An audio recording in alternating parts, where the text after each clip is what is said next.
Hello and welcome to episode 406 of the official EstablishTheRun.com podcast. My name is Adam Levitan, as always joined by Evan Silva, and the football, it is flowing. It is actually a great time to be alive on the Twitter machine. I really do love it. Anyways, Evan, how's it going today? It's going well. On our previous show, our first ranking show, when we talked about the top 12, I had Mike Evans at number 7. Since had to move him down to number 12 overall, so he's technically not a part of this show for me.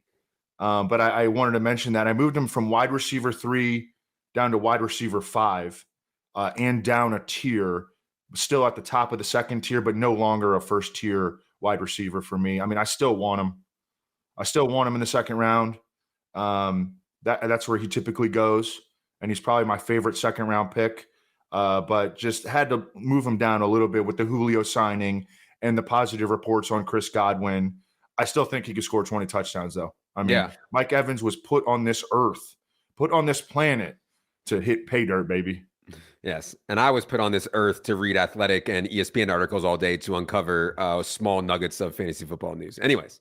We'll talk about Mike Evans because I do have Mike Evans as a second round pick. As I've mentioned on today's show, we're going to talk about our round 2 rankings. You'll remember that last week in episode 403, we revealed and discussed our top 12 players. In this episode, we will discuss who we have ranked in spots 13 through 24. Before we get into it, note this podcast is brought to you by our friends at Underdog Fantasy. They have an absurd, ridiculous $2 million to first, $1 million to second fantasy tournament running right now. If you use promo code ETR when you sign up, they will match your first deposit up to $100. It's really an unbelievable contest. And it really is great practice also for your home league. Also, it's a tricky time of year. There's going to be a lot of news, a lot of takes that are flying out there. Just be careful. We consider it our job to go through all that news to pick out exactly what actually matters, what stats actually matter, and really not waste your time. You know, like we know what actually matters and we adjust our rankings accordingly. So our business model is not to get the most clicks. It's to cater to the smaller amount of people who are actually willing to pay for quality. So be sure to check out the draft kit. All right. Let's get into it here, Evan, with our round 2 rankings. Again, you can go back and listen to 403 for my round 1 rankings, round 1 through 12. At 13th overall, I have Najee Harris. There are not many true 3-down plus goal line backs left in today's NFL. Najee Harris is 24 years old. We know Mike Tomlin and the Steelers love to feature one back. And so last year as a rookie, Najee Harris, 18 carries per game, 5.5 targets per game. He had 10 carries from inside the 5-yard line. No one else on Pittsburgh had more than 1. And I also think that Mitchell Trubisky will be an upgrade on Ben Roethlisberger. So that 3.9 yards per carry last year, maybe the offensive line still sucks, but maybe more efficiency in the run game for Najee this year. But most importantly, I mean, you remember that game in week 3 when Najee caught 14 balls on 19 targets. I think it was against the Bengals last year. I mean, when you can do that and get 300 carries, you're a pretty good pick. And I'm actually tempted a lot to move Najee Harris into round 1 just for the safety of the workload, even though I don't think that the ceiling is as high as some of those other guys that I have in round 1. So that's my Najee take. Evan, who do you have at 13th overall? CeeDee Lamb. Amari Cooper is gone. Michael Gallup is not going to be ready for the start of the season by his own admission. James Washington just suffered a Jones fracture. The target competition is so weak. I just bet CeeDee Lamb to lead the NFL in receptions at 15-1 and receiving yards at 15-1. My question now is, do I move him ahead of Mike Evans, who we just talked about, and is one spot ahead of him, both in terms of the top 150 and the straight wide receiver rankings? Do I want CeeDee Lamb over Mike Evans? Is the question that I'm dealing with right now. I actually have them back-to-back a little bit later than you, but I have them back-to-back, and I do have CeeDee one spot ahead of Mike Evans, but I'll talk about more about that in a second here for sure. 14th overall, I have Joe Mixon.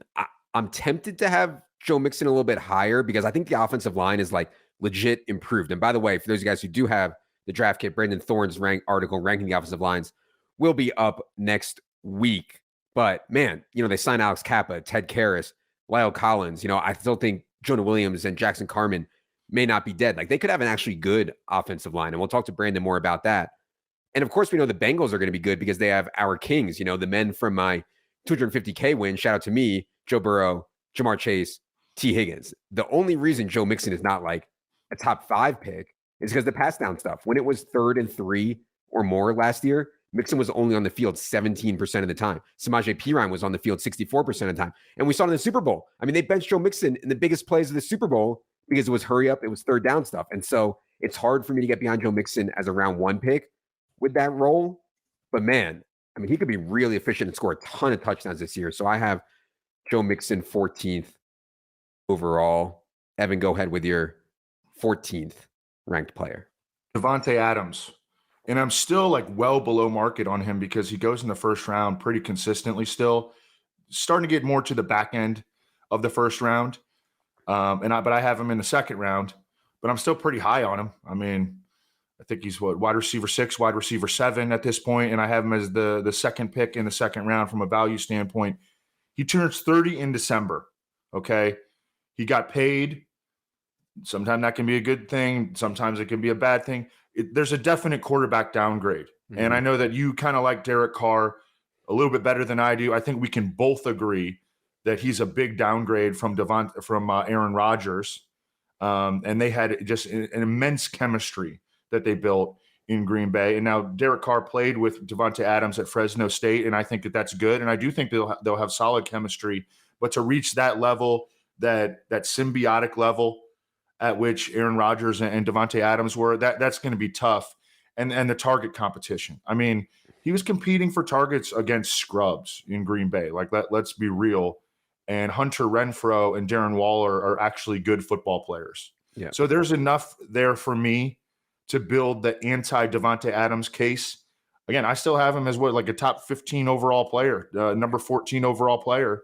But I'm not getting him in any drafts, and he's going to end up on the shy away list. Yeah, and to be clear, like I had Davante Adams in the first round, 9th or 10th overall. But I mean, I would not kill anyone for taking Najee Harris or Joe Mixon or Derrick Henry over Davante Adams. Like, if that's the route you want to go, I think that's totally fine. Evan's points on Davante Adams are certainly well taken. For me, it's like a more bet on talent thing. Why I'm like a little bit higher on Davante, but I certainly am not like flying off the shelf to get Davante Adams this year.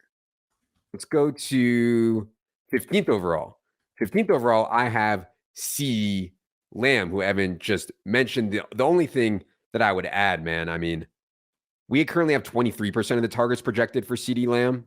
I could see that being like the floor. I mean, CeeDee Lamb could get 25, 27, 30% of the targets. And once you start reaching those levels, those Cooper Kupp, Michael Thomas in his heyday, Davante Adams type levels, where in any given game, you can get 30 to 35% of the targets. I mean, you can have absolutely massive games when you're as talented as CeeDee Lamb is. And those targets that I'm talking about are quality targets. I mean, we know Dak is very, very, very good. So with Amari gone and Gallup hurt and James Washington hurt and yada, yada, yada. And I also think more slot slaps are possible for CeeDee Lamb, which I know we haven't talked about a ton, but with Amari gone, we could see CeeDee a lot in the slot, which I think would be good for him to get some layup targets. And so I have CeeDee Lamb 15th overall, certainly no problem taking him right there at that 1-2 turn.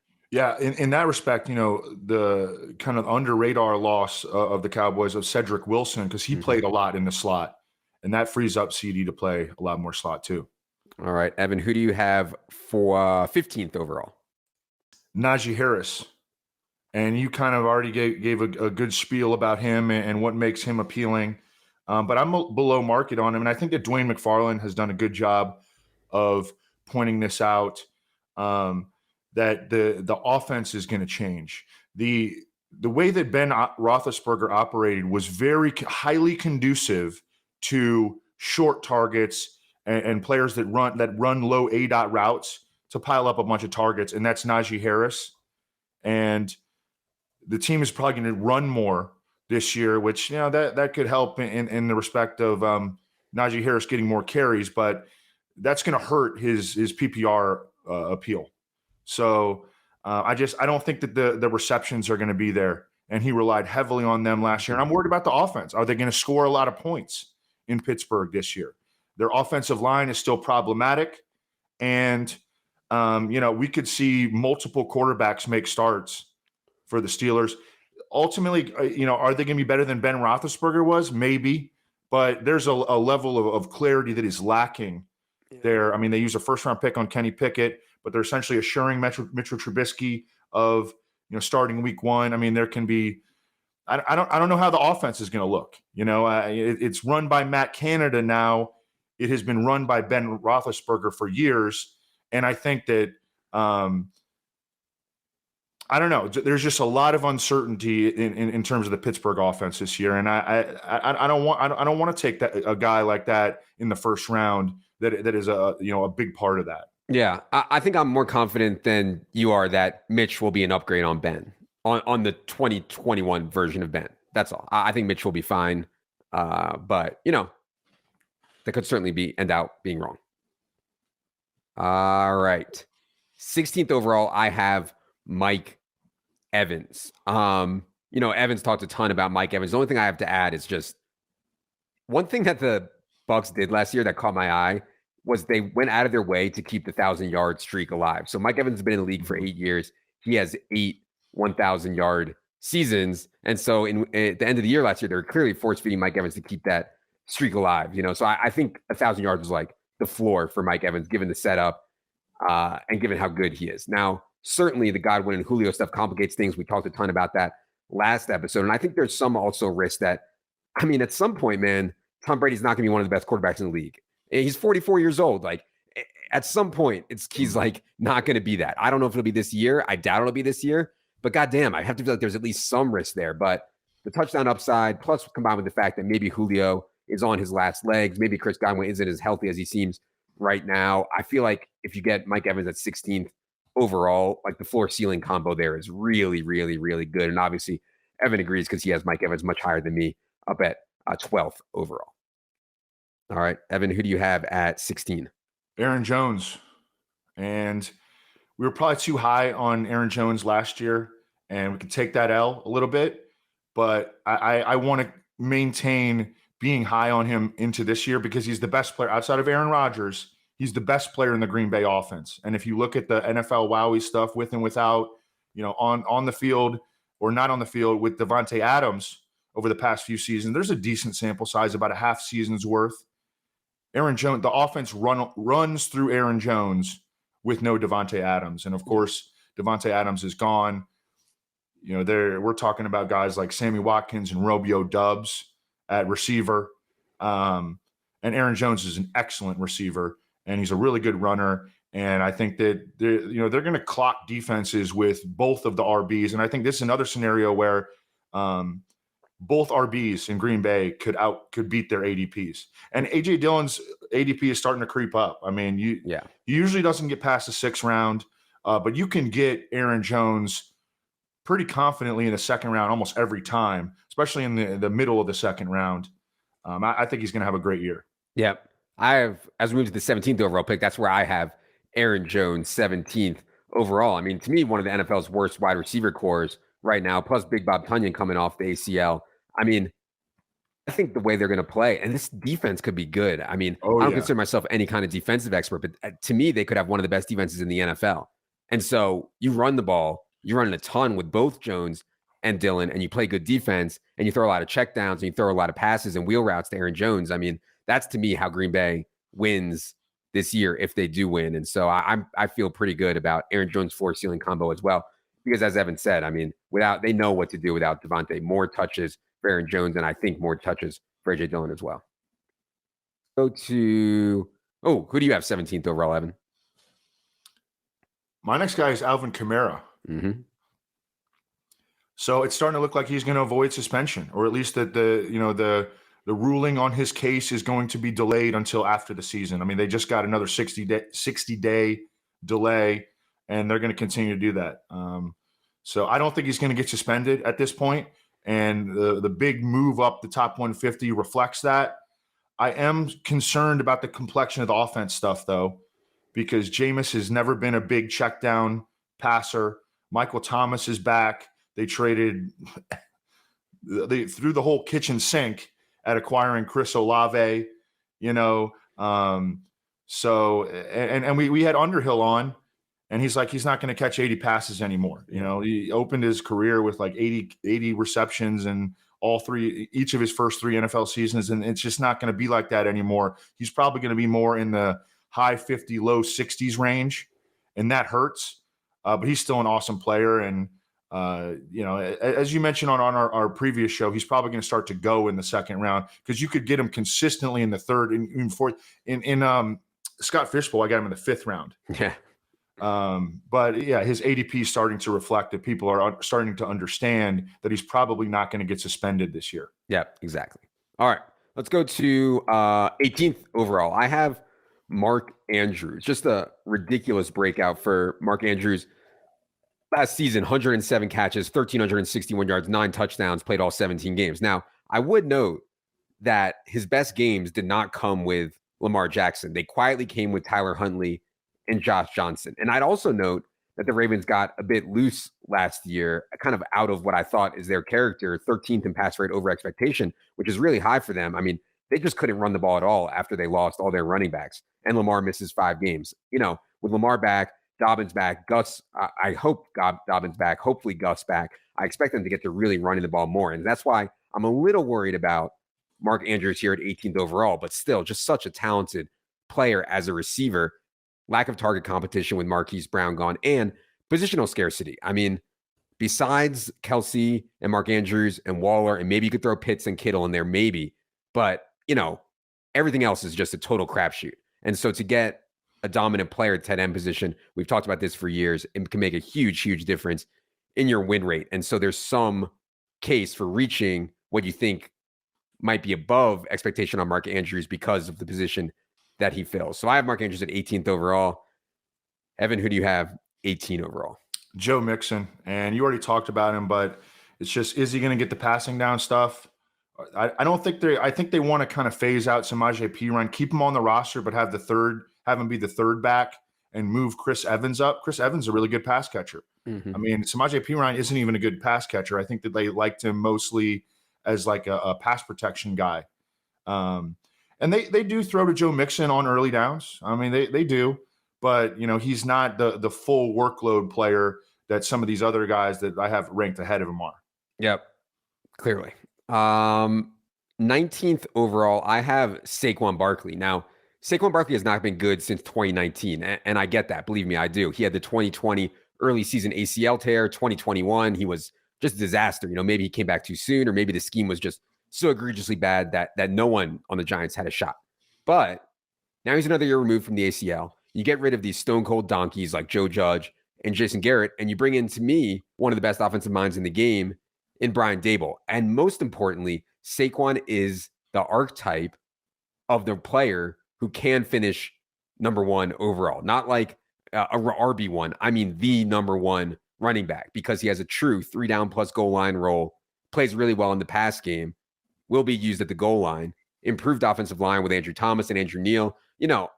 I mean, how do you finish as the overall running back 1? You get 300 plus carries and you catch the ball 60 to 80 times and you score a bunch of touchdowns. And Saquon Barkley at least has that in his range. A lot of these other running backs just don't because of the way that they're used, their timeshares, et cetera, et cetera. So I like taking shots on Saquon this year. I know it doesn't feel good because of the way he's played lately, but shout out Penn State.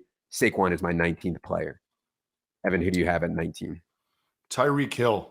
And people are scared to draft him. I mean, I've seen him go in the 3rd round. I think, he went in the 3rd round in my pros versus Joe's draft, and not like the early 3rd round, like the middle 3rd round. And that was very surprising. I think a lot of people in the draft room were surprised. It wasn't just me. Leone is on record as one of his hot takes this year, and not even a hot take. I think he's even putting it into his projections that Jalen Waddle was going to have a higher target share than Tyreek Hill. That's one of his hot takes, which I found very interesting. And I mean, it's not crazy because I think that the offense is going to be built around these two guys. A lot of quick pass stuff, a lot of get rid of the ball quickly. They have to play that way because their offensive line is still a potentially big problem. And that's how Tua plays best. So, and Tyreek Hill showed in Kansas City, I know we joke about it, but when they put the cover 2 clamps on the offense, like he can win in the short areas too. Feed him on quick stuff. I think he's going to get a ton of targets. I think that he's going to outkick people's target projections for him this year. Moving to the offense a new offense is a little bit scary, but this is the way that Mike McDaniel is going to design the offense to get the ball in this dude's hands. Mm-hmm. I'll talk about Tyreek Hill in a second. My 20th overall player is Alvin Kamara. Evan already mentioned he has him a tick higher. The suspension stuff has some risk. I think it's like right now, as we sit here today on August 2nd, I would put it at like 80, 85, maybe even 90% that Kamara does not get suspended this season, which is really a high number. And so I'm willing to take Alvin Kamara 20th overall, even though, as Evan said, he's not going to catch 80 balls with Jameis in an extra target competition. But he has that role that I love, that extreme pass catching and red zone role. I mean, this dude ran for 16 touchdowns during the 2020 season. And we know he's one of the best pass catching running backs in the game. I do expect Mark Ingram to mix in some, but that's fine. We expect Isaiah Spiller to mix in some too. And I still think Austin Eckler is for sure a top 6, 7, 8 player without a doubt. And so Alvin Kamara, 20th overall for me. Evan, who do you have at 20? Deebo Samuel. And I got a question after he signed the contract. He signed his big extension. Are you going to move Deebo Samuel into the top 12? And no, I'm sticking with him at 2.08. And it's because I do think his rushing attempts are going to come down. But at the same time, like, targets are worth more in terms of fantasy point expectation. Targets are worth more than our rushing attempts, like by a considerable margin. Three times as much. Yeah, like almost 3x. Yeah. So, but here's the thing. There's not going to be that many targets available in the 49ers offense this year, because I think they're going to be very, very, very run heavy with Trey Lance under center. And they're going to throw the ball more vertically with Trey Lance under center. And so I wonder if that might suit Brandon Ayuk more. There's just, Deebo Samuel's a baller. And I mean, I have him as a second-round fantasy pick, but he's not a guy that I'm going out of my way to draft this year, because I think the offense is going to be different with Trey Lance under center. I think it very much suited Deebo Samuel with the way that they play with Jimmy Garoppolo, and he ran super hot in terms of efficiency. There's just kind of like a lot of red flags here with Deebo Samuel. My top 24, top 2 rounds, the way that he had his ADOT last year, very short, and his yards per catch is so outrageous. Like, basically they were throwing the ball short and he was like ripping off these huge runs. It's just so hard to sustain. Touchdown rate, so hard to sustain. And now we go to Trey Lance. So as Evan said, like, I expect even more of a run heavy attack from the 49ers. So yeah, I just never get Deebo. I'm just out on Deebo. And if he burns me again with this outrageous efficiency, so be it. But I can't bet on that in round 2. 21st overall, I have Tyreek Hill, basically just echoing everything that Evan said. Obviously, the quarterback downgrade is absolutely massive, especially on deep balls. But just they didn't give up and pay what they did to get Tyreek Hill for no reason. Mike McDaniel knows how to get guys who can win after the catch the ball, and no one wins in the league after the catch like Tyreek Hill. So I expect a lot of force-fed targets to Tyreek Hill and to Jalen Waddle, and that's going to be the offense, like Evan said. Short passes to these guys and let them make a lot of moves. And I think Tyreek Hill is going to catch a ton of balls this year. I have him 21st overall. And it's kind of just like a bet on talent thing. I mean, we can talk all we want. If you just like go watch a Tyreek Hill game, you can see how outrageous he is compared to other NFL athletes. He's just a total freak. Who do you have 21st, Evan? Leonard Fournette. And, when the reports about him showing up to minicamp 20 plus pounds overweight when they came out, I mean, it's concerning, and it's definitely something we should talk about. And, you don't want to see guys' weight fluctuate massively over the course of an off season. You want to see him staying in shape, but it sounds like he rounded back into shape relatively quickly. He reported camp at 245. A few years ago at the 2017 Combine, Leonard Fournette ran at 240 pounds, only 5 pounds below where he allegedly was at when he reported training camp. He ran one of the best speed scores in the history of like Football Outsiders since they came up with that stat. So I think he's back where he needs to be. He's probably going to continue to lose weight in the heat down there in Tampa. He's got a massive role, monster touchdown upside. It's concerning that the Bucs have lost some dudes up front. They lost some guys in free agency. Ryan Jensen got hurt early in training camp, and it looks like he's going to miss time. Although I like his backup. I remember Robert Hainsey at Notre Dame. He was an absolute stud, and I think they're going to be okay on the offensive line. They had pretty good depth, anyways. But I mean, just it's this massive role and the trust that he has from Tom Brady and his touchdown upside. Leonard Fournette's a great pick this year in the second round. Yeah, and I actually don't have Leonard Fournette in my second round right now, but I do really like Leonard Fournette a lot. And I think that speaks to kind of a more fluid second and third round this year than normal. I don't know if you've noticed that, Evan, but I find that there's I agree. 10, 15, 20 guys I can make an argument for in kind of this, 27th to 35th overall range or so. And so I'd encourage people to, not be too tied to their rankings or their exposures if you're doing a lot of drafts, and kind of be more fluid in there. It's not like it was where there's big tier drop-offs here. There's a lot of guys, and I don't have Leonard Fournette, like I said, in the second round, but I like him for sure. Yeah, I agree with that. I think that there's a tier with the top 4 players, and then pretty much everyone from 5 overall to the mid third round. I mean, you could kind of throw them into a hat and pick out dudes. I mean, there's a lot of good picks in that range. No doubt. Yeah. And I also think the third and fourth round is kind of weaker than it's been in the past, which is kind of creating a situation where there's a lot of players that can go in the second round for sure. So, yeah. Anyways, 22nd overall, I have T. Higgins. I mean, I don't want to say T. Higgins is the same as Jamar Chase, but just listen to this from last year. Targets per game, including playoffs last year.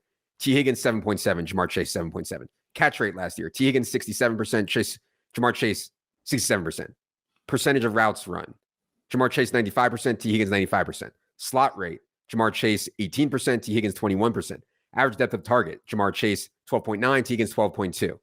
Yards per route run. Jamar Chase was ahead 2.44 to 2.18. Jamar Chase is clearly a better player, a more explosive player. There's no doubt about that. Mm-hmm. But the role is really similar. And again, I know I've heard some buzz on Hayden Hurst. I know they're always talking up Chris Evans, and they do not throw that much to tight end and running back. I don't think that's going to change. And so you get this really condensed target share, and you can have both Jamar Chase and T. Higgins as top 22 players. In my opinion, that's how I have it. T. Higgins, 22nd overall. I believe I had Jamar Chase 5th overall in the episode last week. Evan, who do you have at 22 overall? Mark Andrews. And everybody focused on Rashad Bateman when the Ravens traded away Marquise Brown, and for a good reason. I like Rashad Bateman. I think he's going to have a real nice year. But Mark Andrews also benefited from that. Mark Andrews is a vertical threat at tight end. He has the absolute trust of Lamar Jackson. I agree that their pass rate is probably going to come down, but he's at the forefront of the passing game, period. And I think you can make an argument that Mark Andrews is the best receiving tight end in the NFL right now.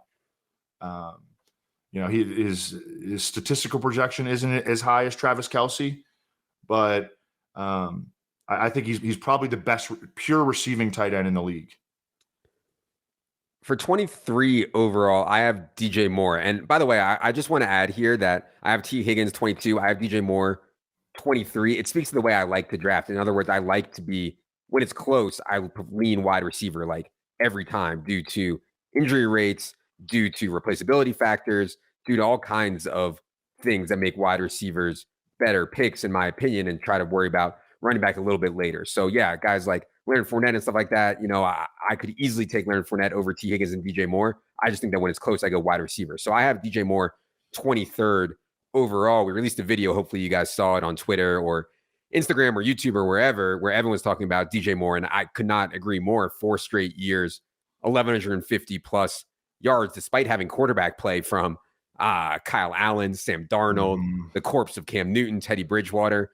Target competition obviously is very, very weak. I do still like Robbie as a pick where he goes, but certainly not sold on that. Terrace Marshall looks like a bust, and DJ Moore is still just 25 years old. So one of these years, like Evan said, DJ Moore's touchdown rate is going to spike. It's been so pathetic through the first 4 years of his career, but man, dude is a baller. And I do think that Baker is an upgrade. I know other people disagree. Baker's rookie year gives me hope that this is a major upgrade on Sam Darnold for DJ Moore. So I have DJ Moore 23rd overall. Evan, who do you have 23rd overall? T. Higgins. And previously you mentioned that his role, his target projection, those things are not that much worse than Jamar Chase. And we agree that Jamar Chase is the more explosive player, but T. Higgins is damn good. Okay, over his last 10 games, including the playoffs, he went for over 95 yards 7 times. Mm-hmm. And I also think it's important to point out that, and you mentioned it with Joe Mixon, that they made a bunch of upgrades on the offensive line. That could help the pass rate, because if you remember in the first half of the season, we were a little frustrated. They weren't throwing the ball at a super high rate, at the rate that we expected. And their quarterback, Joe Burrow, was coming off a double knee ligament tear, and they didn't trust their offensive line. And I mean, they kind of eased into it, and they did it real well. I think they could come out guns blazing to start this season because they're going to trust their offensive line more. And Joe Burrow is further removed from that injury. And T. Higgins is locked into a very big target share, and he's very good. So I love smashing the button on T. Higgins at that second, third round turn. Yep. All right. 24th overall. My last pick of the second round is Javonte Williams. And I kind of teased this on the last episode when we were talking about the news. So let's say that, I think in a worst case scenario, the split is like 55-45 in favor of Javonte over Melvin. If you take Javonte 24th overall and it's 55-45, you're not getting crushed. I think you lose a bit of ROI on him at 24 overall. He'd be more of like a late round 3 pick in that split. But what if it's 60-40 or 65-35? Or, as Cecil Lamia suggested, what if it ends out 70-30? Then we just got a no doubt top 10 and maybe top 5 player at 24 overall. I mean, Javonte is just so outrageously good, majorly improved quarterback play, improved coaching, team is loaded. And also, like I mentioned, I think this range is weaker than in the past. It's kind of late round 2, early round 3 range. And so I'm willing to swing it upside a little bit harder here. I get that there's some risk that it turns into a straight 50-50 with Melvin. I just think that the floor here is Javonte at 55-45. And so I can get paid off in a big way if there's anything close to 60-40, 65-35, 70-30. So Javonte Williams, 24 overall for me. Evan, who is your last ranked player of the second round? I have Nick Chubb here, and I think that he got a little bit of a bump now that we have clarity regarding Deshaun Watson's suspension. This offense could be really good when Deshaun Watson comes back. And I think that early on, like, Nick Chubb is just going to get fed. I think that there could be some moving pieces behind him on the depth chart. I think that's a possibility. But Nick Chubb is really good. He's locked into a real solid role. I know that his receiving projection, I mean, it's never going to be strong. Yeah. And Deshaun Watson is classically hates checking down to running backs. But I think that the touchdown projection, it's a bet on a lot of touchdowns and rushing efficiency. And they still got a good offensive line. They just activated Jack Conklin off of active PUP. He's a stud run blocker. I think Nick Chubb is a solid pick this year. But the reason that he's not higher, and I mean, I think you can make an argument that he's the best pure runner in the NFL. I would go with Derrick Henry, but Nick Chubb is awfully close. The reason that he's not higher is because of that low receiving projection. But I mean, I think he's a real solid pick here at the 2-3 turn. One thing I note on the Browns, when Brissett is out there, so the first 4 games the Browns play, Panthers, Jets, Steelers, Falcons. And then they play Chargers and Patriots. But I mean, it's a pretty soft start for them to get leads, even with Joey Brissett. The thing is, if you think Joey Brissett's going to be awful and they're going to get behind, I mean, Nick Chubb is not going to pay it off, when they're behind in games. He's just not. But I agree with you, just an unbelievably efficient and good runner for sure. Things could get shaken up. Kareem Hunt gets dealt, even though they do have Dearness Johnson there. But we'll see. Those kind of trade rumors in the NFL rarely materialize. All right. There you have it. Our second round picks revealed. Appreciate you all. If you are listening to this podcast, I suspect you'll enjoy some of the stuff that we are doing on YouTube. Be sure you hit the subscribe button there. There is content on there that is not on this audio feed. Also, be sure you pick up the draft kit. We have 2 tiers of the draft kit, one for $49.99, one for $34.99, depending on what you need. Early bird on the bundle will be expiring soon. Be sure to check that out. For Evan. For producer Luke, I'm Adam. Good luck, everybody.